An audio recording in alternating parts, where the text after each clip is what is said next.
Afternoon, Year 10s. Mr. McPhillips with your business studies lesson. Obviously, this is the last one of the term before your summer holidays. So go over the student instructions, which is to read the information carefully on each slide, pause the video as and when you need to. Your work can be completed on the computer or on paper, just as long as you can either take a picture, so you can email it to myself or Mr. Roberts, whoever is your main classroom teacher. So we're looking at the beginning of theme 2.2, which is focused on the different areas of the marketing mix. But within that is something called the design mix, which is different. And we have learned about this before. So the three features of the three elements of the design mix are function, cost, and aesthetics. I want you, as your first task of the three you've got to do, can you explain each of the three elements of the design mix? So can you explain to me what function means? Can you explain what cost means? Can you explain what aesthetics means?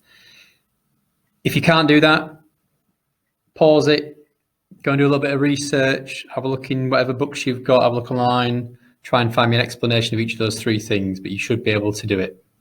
Second task, which is slightly harder, why is it important that the three elements of the design mix complement each other? So once you know the meanings of the three, why is it important that those three complement each other? Can you try and structure that a bit like a 3-mark answer? So give me a reason, give me an explanation, and then what is the impact or the outcome of the reason that you've given? That'd be fantastic. Task 3, the hardest of the three. Can you choose one of the following products and explain how they meet the different elements of the design mix? If they do not meet one of them, can you explain why? So choose either an Apple iPhone, some Nike trainers, your choice of which pair, or some vegan chocolates. Can you explain the three different elements of the design mix, what that company or product does to ensure they meet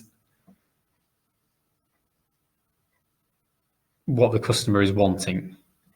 Okay, if they don't meet one of the elements of the design mix, can you explain why they don't? So for example, if vegan chocolates are very expensive, then they're maybe not meeting the cost element. So can you explain why they're not meeting the cost element?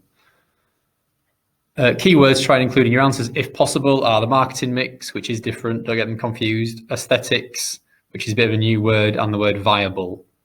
Okay, again, so you will need to do some research on that about the different company that you choose or the different business that you choose, but you should be okay with that. And in the blue post-it note is a bit of an extension task for you to have a go at. If you choose to, is the design mix more important to a small business or to a large multinational business? Okay, so you need to think about the aims of those two businesses or two different types of businesses and how they might differ, and which one is the design mix more important to.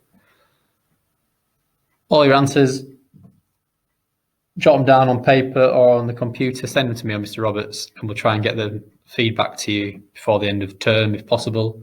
Have a fantastic summer holidays, and all being well, we will see each other again in September.